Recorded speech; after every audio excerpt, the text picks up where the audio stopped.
Hey, baby girl. What's wrong? Having trouble falling asleep again? I know you sometimes struggle with your racing thoughts. Would it help if I read to you a little bit?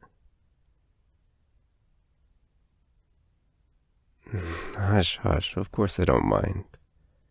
Let me take care of you, baby. Which book? The one with the creepy fairy tales you like. Well, you have to admit they are a little dark. Okay, get comfortable. Now, take a couple deep breaths for me, please. In and out. In and out. All right.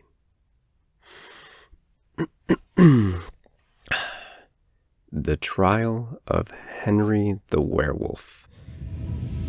There was once upon a time a young man named Henry who lived alone on the outskirts of a mist-covered village along the edge of a dark forest. Though he was polite and kind, Henry had always been apart from the other villagers. Aloof and strange, they'd say, in a time when being different was dangerous. When everyone else went to church as expected, he would wander through the dense woods behind his home. In those woods, an old wind wandered, whispering secrets of long-forgotten men. For years, the village was plagued by strange occurrences. Livestock found slaughtered in their pens, travelers disappearing on moonlit nights, and shadowy shapes seen darting between cottages. The more superstitious whispered about werewolves, but not many gave any credence. As the seasons passed, the attacks grew more frequent.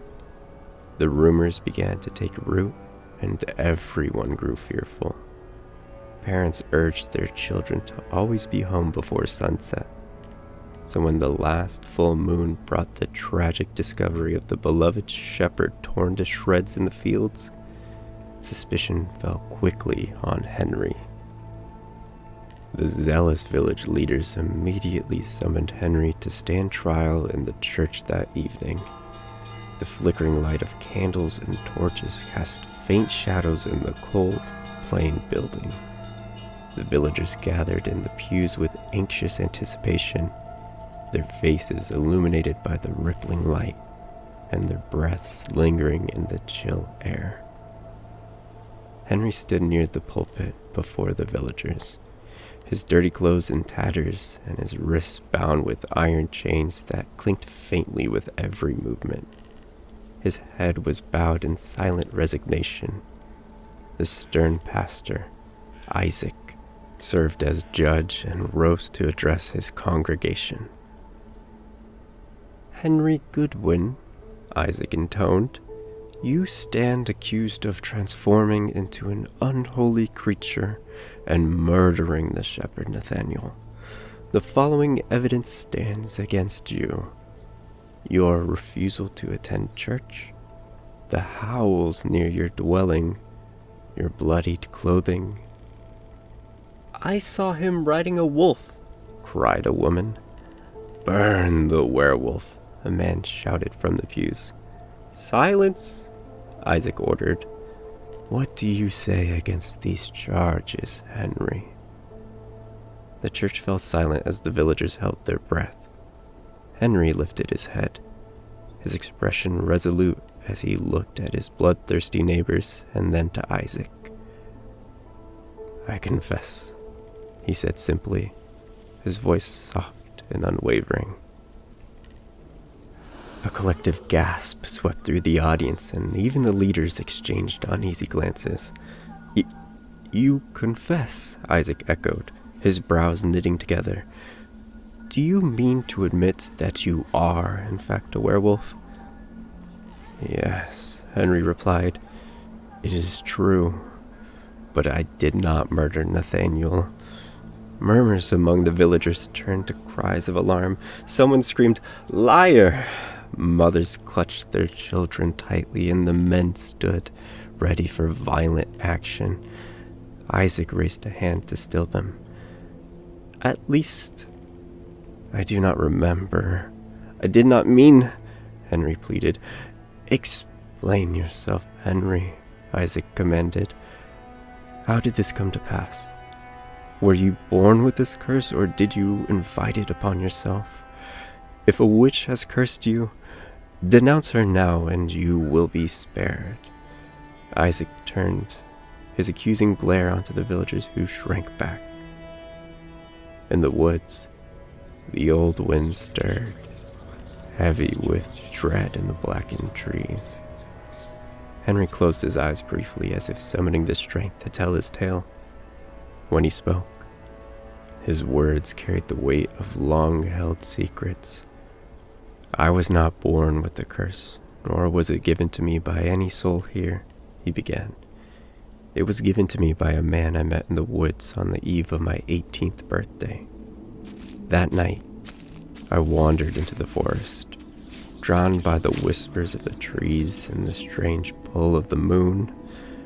I was young and restless, yearning for something beyond the quiet life of our village. The villagers listened in rapt silence, their fear mingling with morbid curiosity. In the heart of the woods, Henry continued, I encountered a man dressed in all black. His face was pale and his eyes glowed like stars. He called himself Samuel, though I have come to believe that he was no mere man.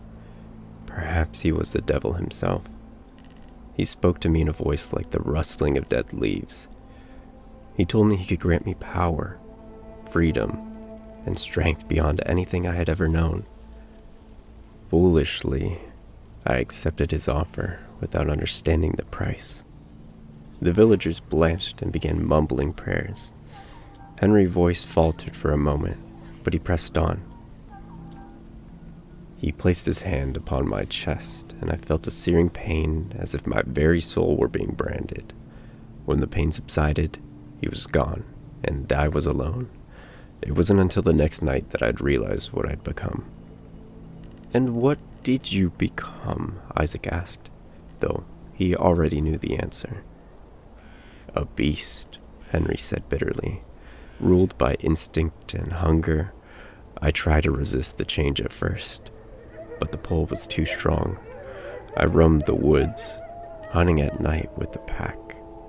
In the morning, I would wake cold and naked on the ground, my hands stained with blood. I became a monster. Isaac's expression darkened.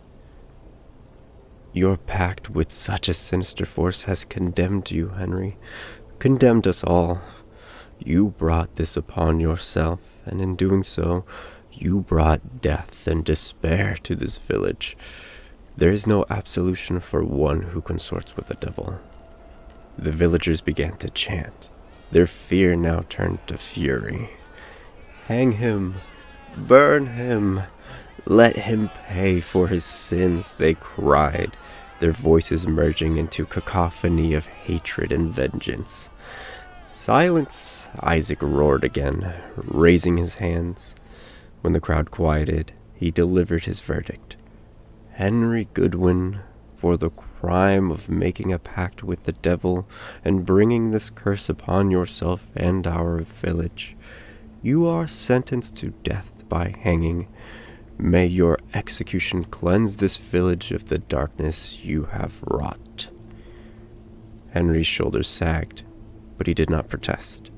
Whether or not he killed Nathaniel, there was nothing he could say to his defense. He was led to a large tree outside the square, where a noose and a stool were already waiting.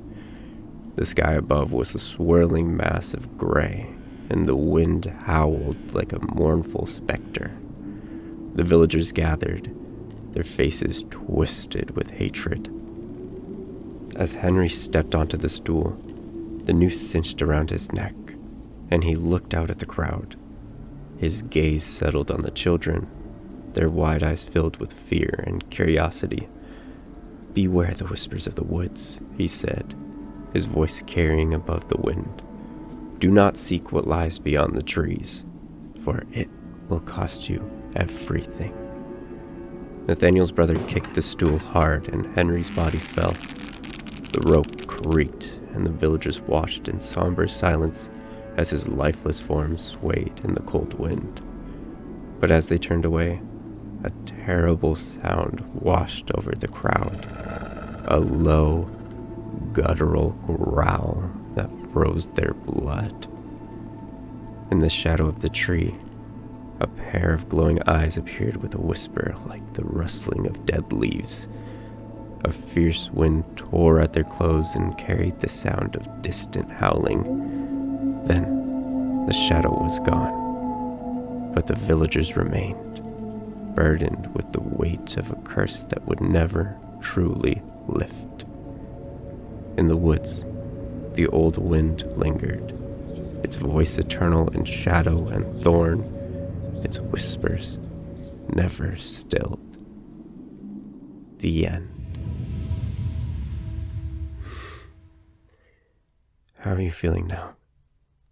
Better, baby? Good. Now get some rest. Good night, baby girl.